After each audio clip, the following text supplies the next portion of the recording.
नीट paper फुटी प्रकरणातील जे पेपर लीक झाले होते त्या सगळ्यानंतर धर्मेंद्र प्रधानांचा राजीनामा घेण्यात आला आणि हा राजीनामा घेतल्यानंतर सरकार जे आहे ते सरकार चांगलंच कामाला लागलंय। नीट परीक्षा पद्धतीतले दोष दूर करण्याच्या कामाला सरकार लागले। नीट परीक्षांबाबत सुप्रीम कोर्टात दाखल याचिकांवर केंद्र सरकारनं नुकतंच प्रतिज्ञापत्र सादर केलं। त्यानुसार येत्या काळात नीटची परीक्षा जेई प्रमाणे 2 टप्प्यात होण्याची शक्यता आहे। पुढच्या वर्षीपासून परीक्षा ऑनलाईन घेण्याचा सरकारचा विचार आहे। मेन्स आणि ॲडव्हान्स अशा 2 टप्प्यांमुळे परीक्षा सुरक्षित होईल असं सरकारनं म्हटलंय। टास्क फोर्सच्या रिपोर्टनंतर परीक्षेचा नवा आराखडा निश्चित करू असं सरकारनं म्हटलंय। दरम्यान या संदर्भातली पुढची सुनावणी येत्या शुक्रवारी पार पडणार आहे।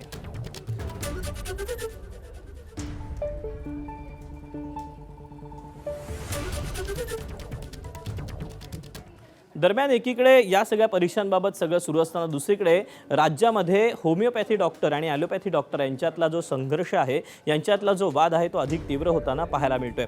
सर्टिफिकेट कोर्स इन मॉडर्न फार्मॉलॉजिकल अर्थात CCMP उत्तीर्ण झालेल्या होमिओपॅथी डॉक्टरांना MMC मध्ये स्वतंत्र नोंदणी विरोधात पुकारलेला संप हा सुरूच आहे। आज या संपात महाराष्ट्रातील निवासी डॉक्टर सहभागी झाले। महाराष्ट्र मेडिकल असोसिएशन, महाराष्ट्र राज्य आणि association of state medical interns यांच्या वतीनं राज्यव्यापी संप हा पुकारण्यात आला। BHMS CCMP धोरणाबाबत सरकार आणि संबंधित अधिकाऱ्यांशी अनेक फेऱ्यांच्या चर्चा होऊनही कोणतीही समाधानकारक ग्वाही मिळालेली नाही। हे प्रकरण सध्या न्यायप्रविष्ट असल्याचं नमूद करत कायदेशीर आणि नियामक चौकट स्पष्ट होईपर्यंत या धोरणाची अंमलबजावणी करू नये अशी भूमिका संघटनांनी घेतली। संपाच्या सुरुवातीच्या 24 तासात केवळ आपत्कालीन आणि अपघात विभागातील सेवा सुरू राहतील, तर OPD सेवा, नियमित रुग्णांवरील उपचार, नियोजित शस्त्रक्रिया, दैनंदिन कर्तव्य आणि शैक्षणिक उपक्रम पूर्णपणे बंद राहतील। मुंबईतील सेट GS मेडिकल कॉलेज आणि KM रुग्णालयात देखील OPD सेवा आज बंद ठेवण्यात आली।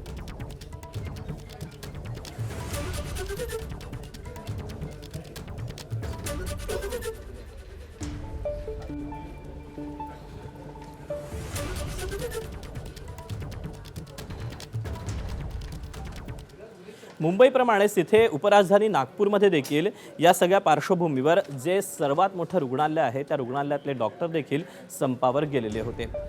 GMC मधील 900 पैकी सुमारे 700 निवासी डॉक्टर संपावर गेले, तर उर्वरित 200 निवासी डॉक्टर वरिष्ठ डॉक्टरांना आपत्कालीन सेवा आणि काही प्रमाणात OPD सेवा चालवण्यात मदत करत होते। अवघ्या 1 वर्षाच्या प्रशिक्षणाद्वारे ॲलोपॅथी औषधोपचाराची परवानगी दिल्यानं भविष्यात रुग्णांच्या जीविताशी खेळ होईल असंही संप करणाऱ्या डॉक्टरांनी म्हटलं आहे।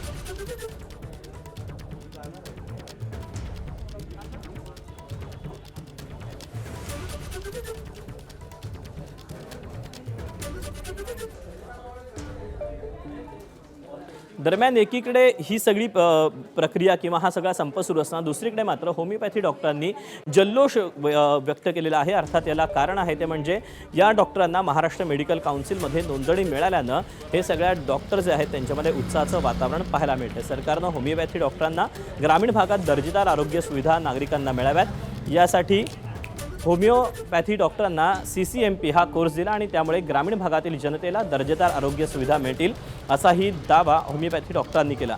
यावेळी CCMP धारक डॉक्टरांनी एकमेकांना पेढे भरवून आणि जल्लोष करत सरकारचे आभार मानले।